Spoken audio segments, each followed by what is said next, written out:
Bom dia, esse é o BDMcast do dia 23 de setembro, com os principais temas abordados pelo Morning Call do Bom Dia Mercado, elaborado com o apoio de inteligência artificial. Os mercados iniciam o dia atentos à ata do Copom, à entrevista de Haddad e, sobretudo, ao discurso de Lula na ONU, em meio à escalada das tensões com os Estados Unidos após novas sanções contra familiares de Alexandre de Moraes e aliados. A expectativa é grande também sobre Powell, que fala à tarde. Vamos aos destaques desta terça-feira. Bom, então o principal foco político hoje, é o pronunciamento do presidente Lula lá na Assembleia Geral das Nações Unidas. E esse discurso ele ganha uma atenção adicional porque ocorre logo depois de novas sanções dos Estados Unidos contra pessoas ligadas ao ministro Alexandre de Moraes. Exato. E, segundo o jornal Valor Econômico, assessores presidenciais até defendem que o discurso seja atualizado para incluir críticas a essas medidas americanas. É uma situação bem delicada mesmo. O Lula discursa antes do Donald Trump, E ontem, numa entrevista para a rede americana NBC, ele disse que estava disposto a negociar com os Estados Unidos. Pois é, o roteiro original do discurso, pelo que se sabe, focava mais em temas como soberania, democracia, multilateralismo. A ideia era evitar ataques diretos, sabe? Mas agora, com essas sanções, talvez o tom mude um pouco. E o que exatamente são essas sanções? A quem elas se dirigem? Então, elas miram o entorno do ministro Moraes. A esposa dele, Viviane Barcide Moraes, foi incluída na lista da Lei Magnitsky. Ah, aquela lei americana para punir violações de direitos humanos e corrupção? Isso. A alegação é de suporte material ao marido.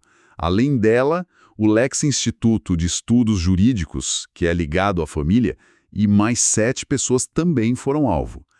E tem mais. O visto americano do ministro da AGU, Jorge Messias, foi suspenso. E figuras importantes nos Estados Unidos comentaram isso, Sim, nomes como Scott Bessent, Darren Beatty, o senador Marco Rubio, eles se manifestaram publicamente atacando Moraes e indicando que o objetivo é mesmo pressionar o ministro, que é relator de processos-chave envolvendo o ex-presidente Bolsonaro. Imagino as reações por aqui, foram fortes, Bastante. O próprio ministro Moraes disse que as sanções violentam o direito internacional, a soberania do Brasil e a independência do judiciário. Ele foi bem enfático ao dizer que juízes não vão aceitar coações. E o Supremo? O STF também se manifestou, divulgou uma nota lamentando as medidas, considerando injustas, sabe? Especialmente por essa questão de atingir um familiar do ministro. E o governo brasileiro? O governo expressou o que chamou de profunda indignação. E olha, no setor financeiro, a FEBRABAN, que é a Federação dos Bancos, até já contratou um escritório nos Estados Unidos. Para que exatamente? Para dialogar com as autoridades americanas, tentar mitigar riscos, O receio é que essas sanções possam, de alguma forma, respingar nos bancos brasileiros. E teve reação do outro lado também.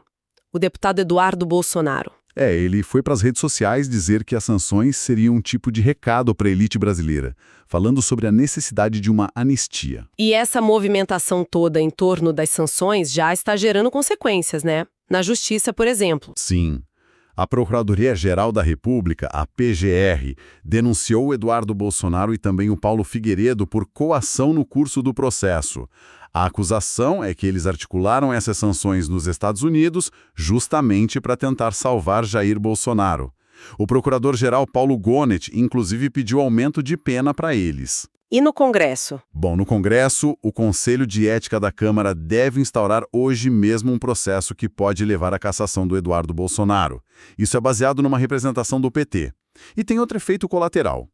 No debate sobre a anistia. Como assim? O relator do projeto da anistia, o deputado Paulinho da Força, ele admitiu que essas sanções acabam impactando a tramitação.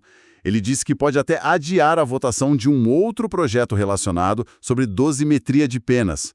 Ou seja, parece que as sanções podem ter um efeito contrário ao que talvez alguns esperassem, dificultando a anistia. Interessante.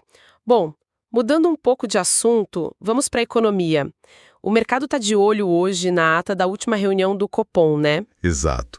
A grande dúvida é por que o Banco Central manteve a projeção de inflação, o IPCA, em 3,4% lá para o início de 2027. Isso mesmo, com o dólar tendo se valorizado menos do que eles previam antes e com as expectativas de inflação do próprio mercado caindo um pouco. O pessoal quer entender por que a redução na projeção do câmbio, que foi de 5,55 para 5,40, teve um impacto tão pequeno na projeção de inflação do BC. Pois é. A ata que sai hoje talvez traga mais detalhes, né? Sobre como o BC está vendo a atividade econômica ou talvez outros fatores de risco que justifiquem essa manutenção. O comunicado da semana passada já foi visto como mais duro, e isso diminuiu as apostas de um novo corte da Selic agora em dezembro, talvez só em janeiro. Entendi. Ainda na agenda interna, hoje saiu dado de arrecadação federal de agosto, certo? Isso.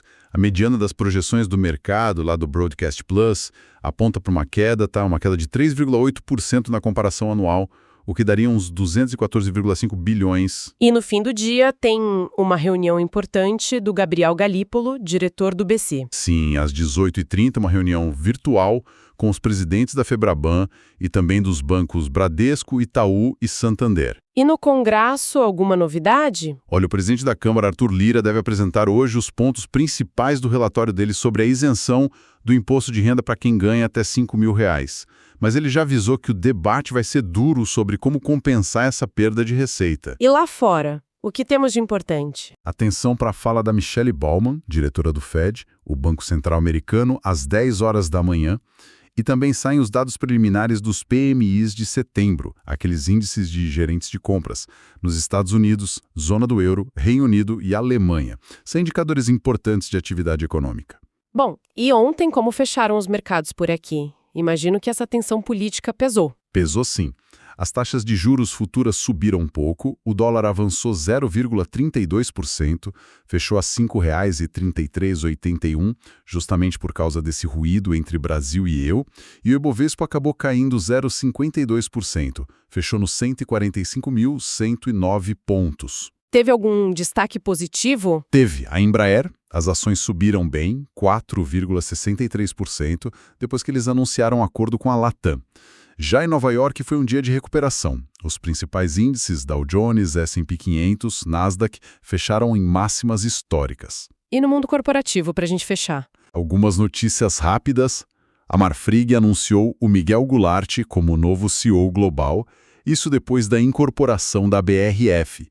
A Casas Bahia informou que captou 555 milhões via a FIDC, que é um fundo de direitos creditórios.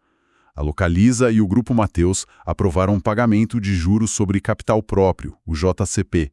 E a Eletrobras comunicou que a linha de transmissão Manaus-Boa Vista entrou em operação comercial. Ouça todos os dias, a partir das 7 horas, o BDMcast no canal do Bom Dia Mercado no YouTube. Até amanhã!